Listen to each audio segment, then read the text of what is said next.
Gwalior high court में संविधान निर्माता डॉक्टर भीमराव अंबेडकर की स्टैच्यू को लगाने को लेकर विवाद चल रहा है और तमाम तरह की टिप्पणी यहां बाबा साहब अंबेडकर को लेकर की जा रही है।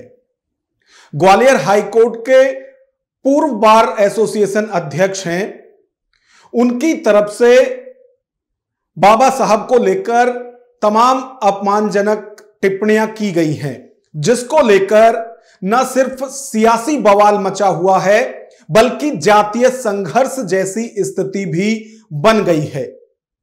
भारत का संविधान हमें अभिव्यक्ति की आजादी देता है, लेकिन क्या अभिव्यक्ति के आजादी के नाम पर हम अपने महापुरुषों को भी अपमानजनक टिप्पणी कर सकते हैं? आज विश्लेषण में हम इसी पर चर्चा करेंगे। नमस्कार, मैं हूं नगेंद्र भाटी। मध्य प्रदेश के ग्वालियर हाई कोर्ट में संविधान निर्माता डॉक्टर भीमराव अंबेडकर की एक स्टैच्यू लगाने को लेकर विवाद छिड़ा हुआ है। बार एसोसिएशन के पूर्व अध्यक्ष एडवोकेट अनिल मिश्रा हैं। उनकी तरफ से न सिर्फ बाबा साहब की स्टैच्यू लगाने का विरोध किया जा रहा है, बल्कि बाबा साहब पर तमाम तरह की अपमानजनक टिप्पणी भी की जा रही है। अभद्र और अमर्यादित बातें बाबा साहब के लिए की जा रही हैं और इसको लेकर एक विवाद और विरोध ग्वालियर के अंदर छिड़ा हुआ है। और अब यह विरोध सिर्फ मध्य प्रदेश या फिर ग्वालियर में नहीं रह गया है, बल्कि देश भर के बहुजन समाज में इस पर आक्रोश दिखाया जा रहा है।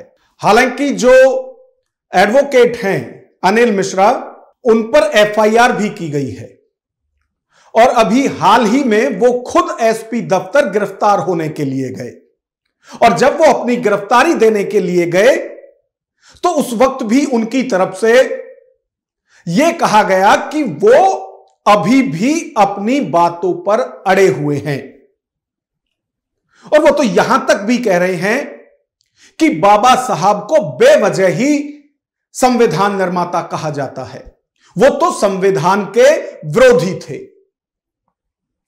और वकील साहब ये कह रहे हैं कि जो बातें उन्होंने कही हैं, क्योंकि अंबेडकर को लेकर ना सिर्फ उन्होंने बाबा साहब को गंदा आदमी कहा, बल्कि यह भी कहा कि वो तो अंग्रेजों के गुलाम थे, अंग्रेजों की दलाली करते थे।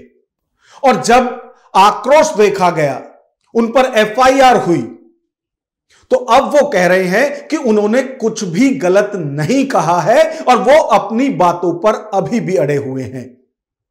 एक बार अनिल मिश्रा को भी सुनिए कि वो किस तरह के दावे और किस तरह की बातें संविधान निर्माता बीआर अंबेडकर को लेकर कर रहे हैं। एक एफआईआर दर्ज की है कल पुलिस ने मेरे अगेंस्ट में, उसमें मैं अरेस्ट होने आया। बेवजह ही तो एफआईआर हुई है। बोलने की स्वतंत्रता पे अंकुश लगा रही है पुलिस। तो इसका मतलब ये है कि संविधान ने जो स्वतंत्रता दी है, किसी की भलाई बुराई कहना भी हमारे लिए उचित नहीं है, वो अपराध की श्रेणी में आता है, इसलिए मैं अरेस्ट होने आया। जिस तरह की टिप्पणी बाबा साहब को लेकर अनिल मिश्रा की तरफ से की गई है, उसको लेकर बहुजन समाज में आक्रोश है, विरोध है। और खासतौर से यदि बात की जाए भीम आर्मी की, तो भीम आर्मी की तरफ से कहा गया है कि आने वाले 15 अक्टूबर को वो इस तरह की बयानबाजी करने वाले वकील के घर के बाहर 10 लाख जूते लेकर जाएंगे और हर जूते पर वकील का नाम लिखा होगा।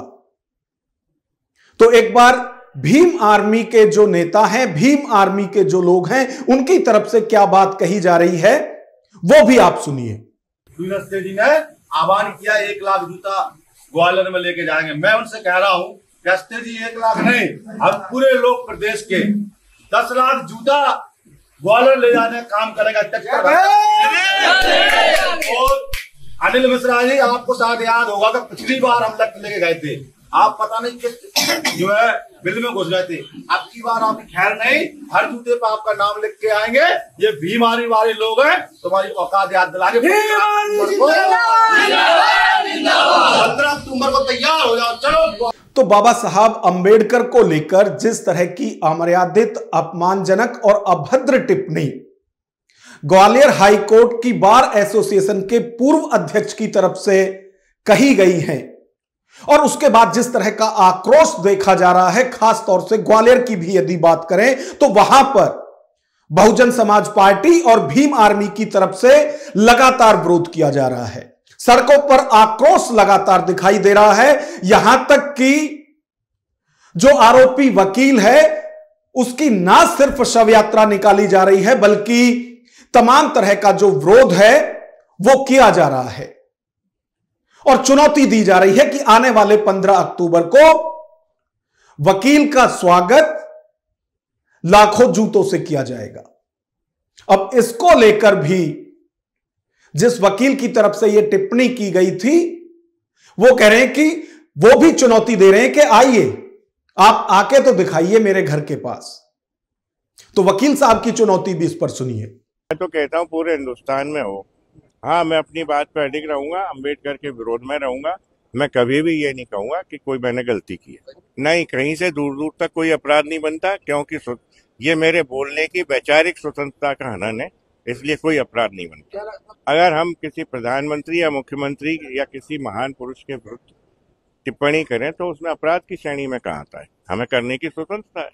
जिस तरह से ग्वालियर हाई कोर्ट में बाबा साहब अंबेडकर की स्टैचू लगाने का लगातार विरोध किया जा रहा है, उसको लेकर भीम आर्मी चीफ चंद्रशेखर की तरफ से भी बयान आया है। हालांकि भीम आर्मी की तरफ से ग्वालियर में पहले भी इस पूरे मसले पर विरोध प्रदर्शन हो चुका है, लेकिन क्योंकि अब एफआईआर हुई है आरोपी वकील के खिलाफ और वो खुद जाकर अपनी गिरफ्तारी भी देकर आए हैं और वो चुनौती दे रहे हैं कि अभी तो एक एफआईआर हुई है, यदि देश भर में भी उनके ऊपर एफआईआर की जाती है तो उन्हें इससे कोई फर्क नहीं पड़ता। हालांकि भीम आर्मी चीफ चंद्रशेखर की तरफ से भी इसको लेकर टिप्पणी की गई है और उनकी तरफ से कहा गया है कि जिस तरह से दलितों को और दलित महापुरुषों को टारगेट किया जा रहा है एक के बाद एक, वो स्वीकार नहीं किया जा सकता और जो ये मानसिकता है वो गलत मानसिकता है। ऐसे विचारों से, ऐसी मानसिकता से देश की अखंडता पर फर्क पड़ता है। तो एक बार चंद्रशेखर आजाद को भी सुनिए कि वो क्या कह रहे हैं। मैं आपको बहुत जिम्मेदारी से बात कह रहा हूं, ये जो हुआ है ये स्वीकार योग्य नहीं। और इस देश में एक प्रथा चल रही है अम्बेडकराइट लोगों पे हमले की, बहुजन वर्ग के लोगों पे हमले की, चाहे वो ग्वालियर की घटना हो जहां बाबा साहब अम्बेडकर की स्टैचू नहीं लगने दी गई हाई कोर्ट में, चाहे वहां बैठ के कोई आदमी जो है बाबा साहब को अपमानजनक शब्द बोल रहा हो, गंदा, इस तरह के जो है गंदे व्यक्ति के इस तरह के शब्दों का यूज उनके लिए कर रहा हो, जहां उसके खिलाफ एफआईआर भी हमारी टीम ने दर्ज कराई है, या फिर कोई जो है एक मुहिम चला रहा हो पीछे से कि भाई बाबा साहब अम्बेडकर संविधान निर्माता नहीं है, संविधान निर्माता तो कोई और है। ये सब चीजें स्पष्ट करती हैं कि इस दौर में अम्बेडकर वादियों को बड़ा सावधान रहना है। उनके ऊपर लगातार हमले हो रहे हैं, उनके इंस्टीट्यूशन पे हमले हो रहे हैं, उनकी धार्मिक आस्थाओं पे हमले हो रहे हैं और उनके जो हैं उस तरह से उनके लीडर्स पे हमले हो रहे हैं। ये सारी चीजें एक और इशारा करती हैं कि सोचा समझा प्लान। और चंद्रशेखर आजाद आगे भी बोलते हैं, वो कहते हैं कि जिस तरह की भाषा बोली जा रही है, जिस तरह का बर्ताव किया जा रहा है, ऐसा हम और हमारी पार्टी भी कर सकती है, लेकिन हम संविधान को मानने वाले लोग हैं, हम अंबेडकरवादी लोग हैं, हम इन पचड़ों में नहीं पड़ते, वरना ऐसे लोगों को उनकी भाषा में अच्छे से समझाना भीम आर्मी जानती है, लेकिन उन्होंने अपनी पार्टी के लोगों को अभी शांत किया हुआ है। जो बाबा साहब अम्बेडकर का, जो हमारे महापुरुषों का, जो कमजोर वर्ग के प्रतिनिधियों का इस तरह अपमान करते हैं, उनको सबक सिखाना हमारे लोग जानते हैं, लेकिन मैंने उनको रोका है कि इस तरह की चीजें ठीक नहीं, वरना चाहे वो ग्वालियर वाले साहब हो और चाहे दिल्ली वाले साहब हो, हमारी जो भीम आर्मी की टीम है वो ऐसे सभी साहब को जो है उनको उन्हीं के शब्दों में समझाना जानती है। लेकिन मैं फिर ये कहूंगा कि हमें संविधान के रूप के साथ काम करना है, हमें कानून को अपने हाथ में लेना है और हमें इन तरह के हमलों को सावधान रहना है।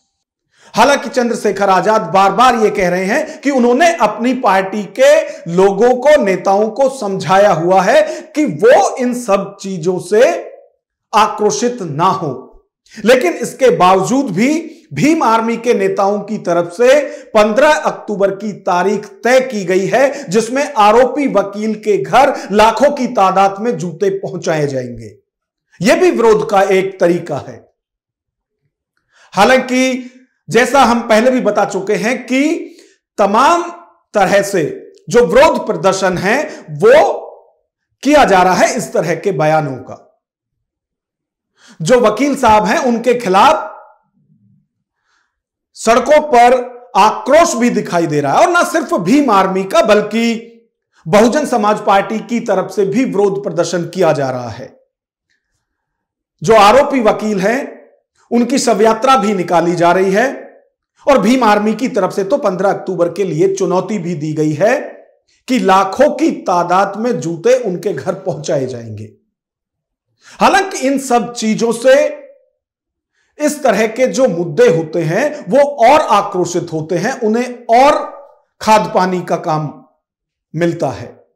तो फिलहाल बाबा साहब अंबेडकर के अपमान को लेकर उन पर की जा रही लगातार अभद्र टिप्पणी को लेकर बहुजन समाज के अंदर आक्रोश देखा जा रहा है, और उसका अपने अपने तरीके से विरोध भी किया जा रहा है। लेकिन हम आपकी राय जानना चाहते हैं कि क्या फ्रीडम ऑफ स्पीच या बोलने की आजादी के नाम पर महापुरुषों के लिए भी या फिर किसी भी मानने के लिए कुछ भी अभद्र या अपमानजनक टिप्पणी की जा सकती है? इस पर हमें अपनी राय कमेंट बॉक्स में जरूर बताएं। नमस्कार।